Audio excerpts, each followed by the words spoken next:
Harka fuuni akkam jirtan kabajamtoota dhaggeeffattoota keenya jaalatamoo reediyoo Itoophiyaa damee Harar sagantaa afaan Oromootirraa hawaasa dhukkubsatanii yaalii fayyaatirra jiranii fi ogeeyyii fayyaa akkasumas itti gaafatamaa buufata fayyaa Harramillee fi akkasumas itti gaafatamaa waajjira fayyaa aanaa Gooroo Guutuu obbo Jaabir Muhammad wajjiniin gaafii deebii taasifneetu isiniif dhiyaataati. Hamma xumura sagantaa keenyaatti nu waliin turaa kan isinin jawanis Muhammad Ahmadi gamanumaan akka nu caqastan kabajaadhaan isin afeerram.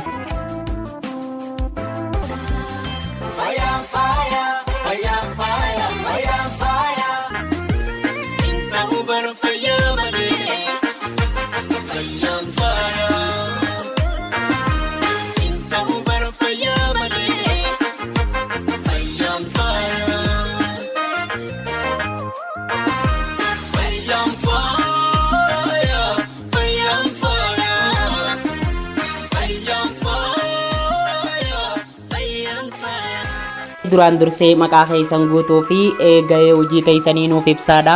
Maqaan kiyya Jaabir Muhammadin jedhama. Gaafatamaa waajjira fayyaa aanaa Gooroo Guutuuti. Tajaajila si'ataa kennuuf maal fakkaatamee buufanni aanaan Gooroo Guutuu qabu? Aanaan Gooroo Guutuu buufataalee fayyaa 6 qaba. Buufataalee fayyaa 6 qabu irratti uummata isaa hojjettoonni jiran hundi gara laafummaadhaan tajaajila halkanii guyyaa kennaafii jiran. Keessattuu buufata fayyaa Harramillee sadarkaa piraayimarii hospitaalitti ni guddifnee hojjechaa jirra. Bara 2016 xumura irratti yeroon anilleen gara itti gaafatamaatti dhufu buufaticha kutaa OR jedhamu baqaqsanii deessisuudhaan kan wal qabatu eegalchiifnee jirra. Inni kun immoo dubartaa sababa da'umsaatiin rakkattee gara hospitaala biraatti rifer tahaa turtu hunda buufatuma kanatti tajaajila kennaafii jirra.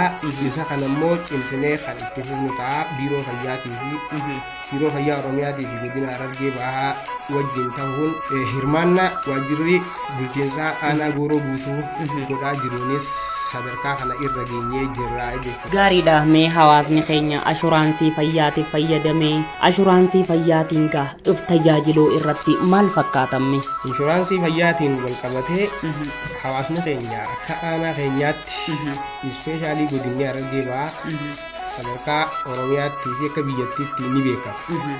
Hawaasni hundinuu hojjetaa mootummaa irraa kanaaf inshuraansii fayyadama.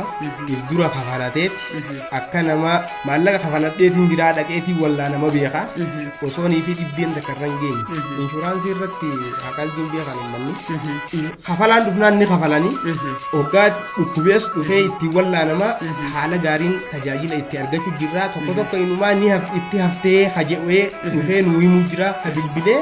Ako arraboo dana laaltanii an duraan inshuraansii tanan seenee jee sadarkaa xiqqoo Ambassaa fa'aa hospitaalota gurguddaa deemee warra fayyadamee dhufe galata galchuu jiran jechuun mootummaafillee mootummaan keenya mootummaan badhaadhinaa inshuraansii fayyaa fideeti waan silaa nuti itti wallaanamuu hin dandeenye dachii guru qabeenya hunda qisaasu ashuma nuti kafallu 200 kanaan akkaataa isaa aanaan keenya islaayidii diskeel jee paayilateestii irra jira 260 1710 kana kafalee barana isa san duraan dubbachaa ture xiqqoo ol ka'e jechaa turan garuu amma deebi'ee galatoonfachaa ture. Inni kun wanni fayyadeef maallaqni fuudhamulleen ol ka'ee haala kanaan fayyadamaa jiranii ni haftee jechaa jiran uummanni bakka inshuraansiin itti gammadaa jirra.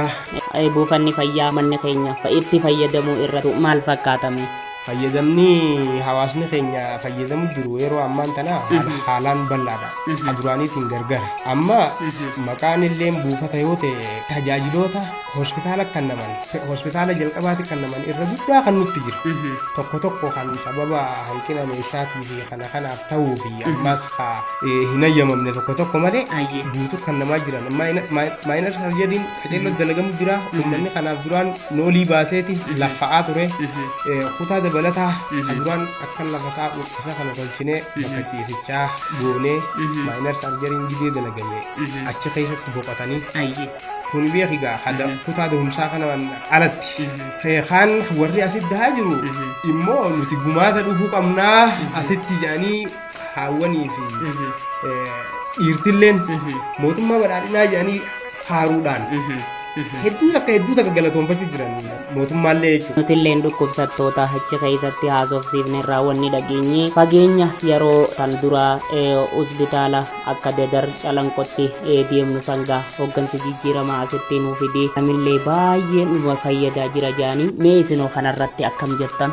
Ammaan tana jijjiiramni guddaa jira jechuudha duraanii ta'e. Duraan namni itti amanee akkana duraanillee baay'ee buufanni kun buufata erga dhaabbate turee jirudha.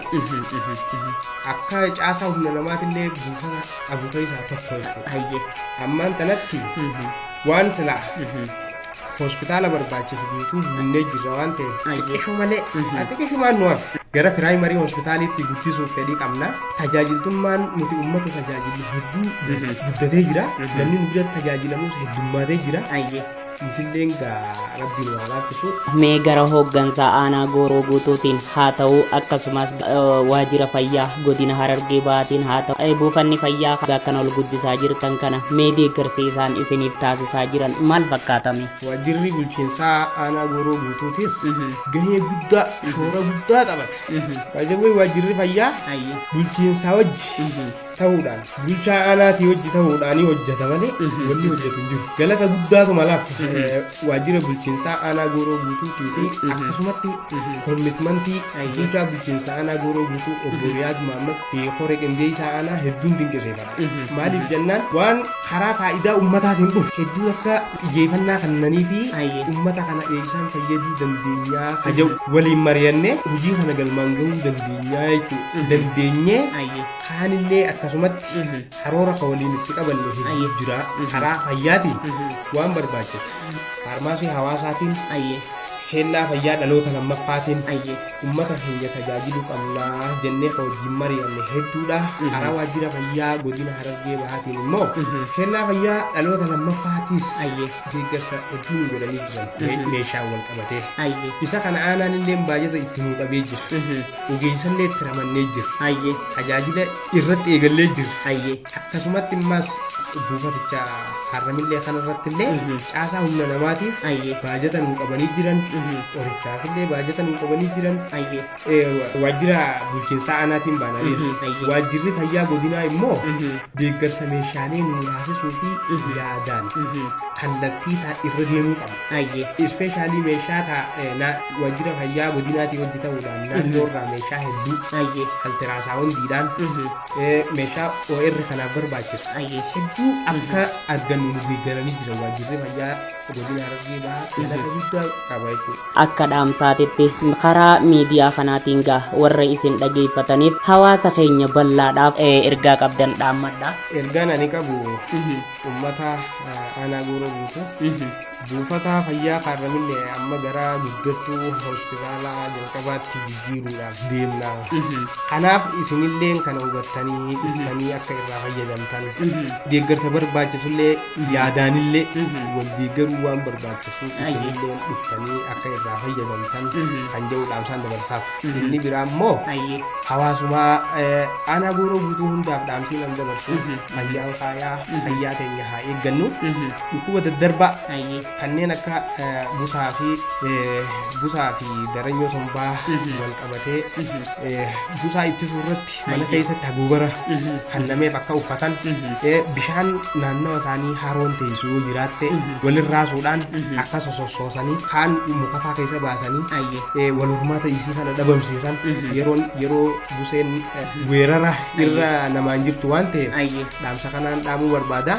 Inni biraa ammaas naannoo keenya qulqullina eegnee maatiin teenya hundinuu Ayyo. paakeejii abbaa warraa 18 hojjetaa fayyaa addaa teenya ganda keenya keessa jiru wajjin ta'uudhaan fayyaa teenya haa eegnu qulqullina keenya haa eeggannu kan jedhuun dhaamsa dabarsaa. Tifnee isin galateeffannaa galatoomaa ulfaadha.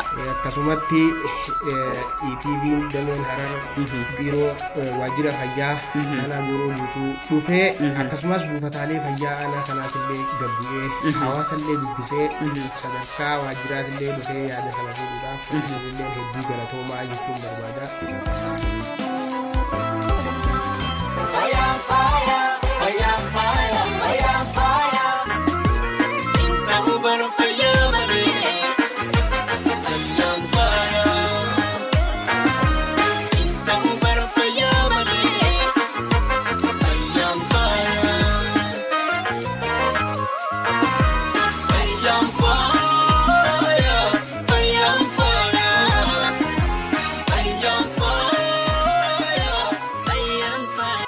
Egaa kabajamtoota dhageeffattoota keenya jaalatamoo qophii fayyaa keenya kan arraantanaa hawaasa keenya warreen dhukkubsatanii yaaliirra jiranii fi ogeeyyii fayyaa akkasumas dura bu'aa buufata fayyaa Harramillee fi itti gaafatamaa waajjira fayyaa aanaa Gooroo guutuu obbo Jaabir Muhammad wajjiniin taasifne hangammaatti dhageeffattan kana tureeti. Qopheessee dhiyeessuudhaan anka isinii waliin ture Muhammad Ahmadii gulaalaan sagantichaa Zakariyaa Ammiyyeeti. Torban qophii wal fakkaataa biraatiin yoo rabbi jedhe hanga walitti deebinutti arraaf gama kiyyaan nagayaatti.